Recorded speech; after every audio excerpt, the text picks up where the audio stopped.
هذه الآيات لتؤكد أن هؤلاء الذين قالوا ذلك منافقون. ومن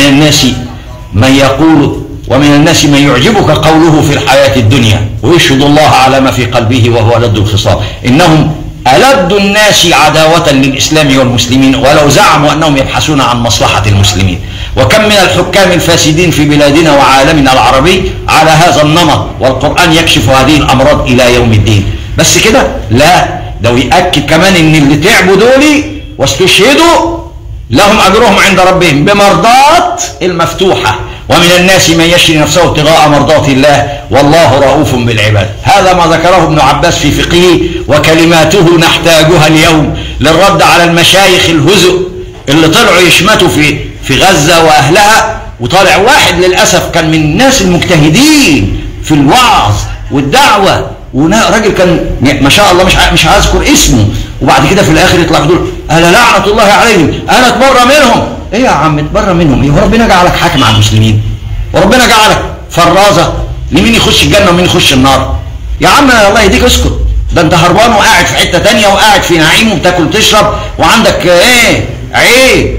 ما تجيش على تبقى قاعد وهربان وتحكم على المجاهد في الميدان، لأن في قاعدة لا حكم لقاعد على قائم مجاهد في الميدان. المجاهد في الميدان له احكامه، اما انت اللي قاعد في بيتكم مستريح انت نايم في النعيم، ده المفروض انت تدعمه مش انك انت تتريق عليه وتشمت فيه. اما ان تدعمه واما ان تكف لسانك عنه. للاسف الشديد ابن عباس رد على هؤلاء، وانا اديتك الرد عشان تستفيد به في تصحيح مفاهيم موجوده النهارده للاسف الشديد.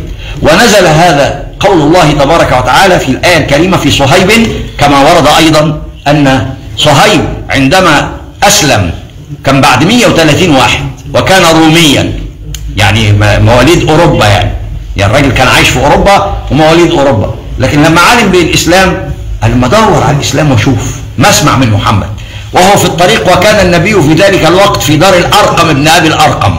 شوف الرسول كان قاعد في حته ايه؟ زنقور ومحاصر هو والصحابه، ومع ذلك لم يمنعه ذلك انه يجي من بلاد من اوروبا. علشان ايه؟ يجي من اوروبا علشان يعرف ايه هو الاسلام اللي سمع عنه ده. طبعا سمع عنه الضد، سمع عنه التشويه.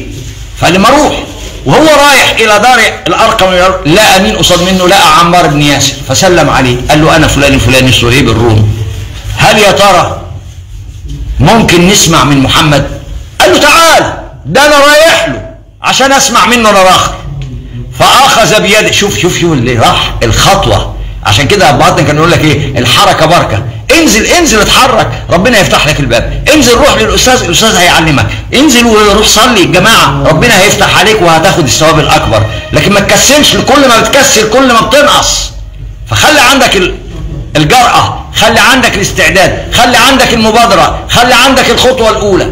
فراح صهيب في الطريق لقى مين؟ عمار بن ياسر رضي الله تعالى عنه، أحد الشهداء والذين شهد لهم النبي بالجنة، وقال صبرا آل ياسر إن موعدكم الجنة.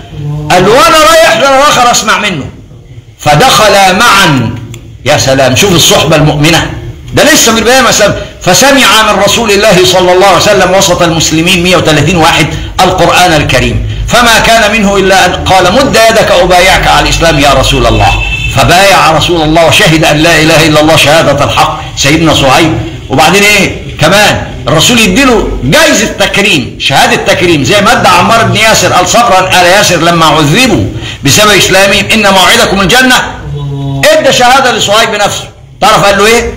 قال الرسول صلى الله عليه وسلم في الحديث أنا سابق العرب إلى الإسلام.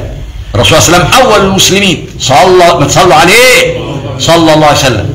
وبعدين قال وصهيب الرومي سابق الروم، الأول على أوروبا والغرب في معرفة الإسلام والدخول فيه، وثواب هؤلاء كله في ميزان حسنات هذا الأوروبي الذي عاش في أوروبا وعاش في أوطانه ولغاتهم ولهجاتهم وعاداتهم، ومع ذلك دخل في الإسلام فآثر الإسلام. وصهيب الرومي سابق الروم، وسلمان فارس سابق أهل الفرس. الله أكبر، رضي الله عنهم وأرضاهم.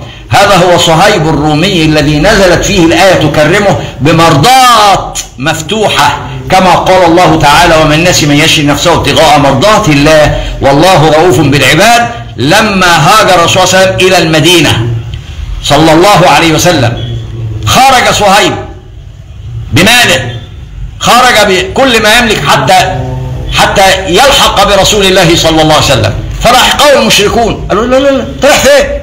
رايح لمحمد. الله، جئتنا فقيرا، جاي لنا من الروم معكش حاجه، واشتغلت عندنا، كنت راجل تاجر سلاح، شفت اوروبي تاجر سلاح، ها خلي بالك، يعني اغنى واحد يعني في البلد، فاغتنيت باموالنا فتريد ان تذهب الى محمد باموالنا؟ لن يكون هذا. هم خايفين منه لكن مش عايزين يروح لمحمد، او مش عايزين السلاح والقوه والمال يروح لمحمد. فقال لهم: ليس معي شيء الا هذا المال. خذوه، قالوا: ارجع معنا. قال لهم: والله لا ارجع معكم حتى اقاتل بسيفي وسهمي حتى اموت في سبيل الله عز وجل، او ان ترجعوا عني على ان ادلكم على مكان مالي في البيت تاخذونه وتتركوني اذهب الى حبيبي محمد صلى الله عليه وسلم. قالوا: بس خلاص يا عم، احنا مش عايزينك ولا عاوزين نعورك ولا تعورنا ولا تقتلك ولا تقتلنا ولا تبقى عركه بيننا وبينك، انت تمشي تروح لمحمد ماشي، بس يقول لنا فلوسك بقى فينا حته. قال لهم: عند اسكفه الباب في البيت. فراحوا رجعوا، هم بتوع دنيا، فرجعوا الى الدنيا ليأخذون اموال وثروات صهيب تاجر السلاح والبزنس الكبير في زمن الدعوة الإسلامية في وقت الضيق والألم. ترك كل شيء، بيته وماله وثروته كلها وخبرته وصناعته، وذهب إلى رسول الله فردا ليس معه مال. فلما دخل المدينة استقبله رسول الله صلى الله عليه وسلم فقال: بخ بخ يا صهيب، ربح البيع يا صهيب. قال له: بيع؟ كسبت؟ أيوة كسبت في البيع. ربح البيع يا صهيب، ربح البيع يا صهيب. قال له: بيع؟ بيع ايه يا رسول الله؟ قصدك عليه يا رسول الله؟ قاعد يفكر، هو انا بعت ايه واشتريت ايه؟ الله، حاجه ومين اللي الله يبقى جايز قصده على اللي حصل بيني وبين المشركين ان انا سبت لهم فلوسي. طب ومن اعلم رسول الله؟ يبقى لا شك ان وحيا جاءه من الله عز وجل. فقال: اشهد ان لا اله الا الله وانك رسول الله. قال له: ابشر يا صهيب، لقد جاءني جبريل من قبل ان تاتيني وتدخل علي فبشرك واخبرني بقول الله تعالى: ومن الناس من يشري نفسه ابتغاء مرضات الله والله رؤوف بالعباد. تجارة مع الله فكسب الدنيا والآخرة بعقيدته وإيمانه وصلته بالله. فكن أنت واحدا من هؤلاء أصحاب الشخصية القوية، لا الذين تأخذهم العزة بالاسم، ولا الذين يكرهون النصيحة، ولا الذين يكون لديهم اللدد في الخصومة، ولا الذين يفسدون في الأرض إذا تولوا منصبا، ولا الذين يقتلون النفس والحرث، ولا الذين يفسدون في العالم بقراراتهم المجنونة، كما نرى الإبادة الجماعية لقوم مستضعفين في لبنان وغزة والضفة وغيرها من بلاد المسلمين، أو عدوانا على المصلين في المسجد الأقصى من هؤلاء الصهاينة المجرمين. هذا هو صهيب الرومي الذي نزلت به هذه الآية الكريمة تكريما له ولكل من يسير على نهجه. فكن واحدا من هؤلاء. ولذلك سيدنا عمر من فقهه رضي الله عنه لما طعن في صلاة الفجر واستشهد قبل ما يموت، أمر أصحاب رسول الله أن يقدموا صهيبا إماما يصلي بالمسلمين. شوف، عملوا خليفة ثالث بعد إيه؟ بعد أبو بكر وعمر، قال هو ده اللي يصلي بالأمة ويجمعها. فصلى صهيب بالمسلمين إماما، وقال عمر: يصلي بكم صهيب.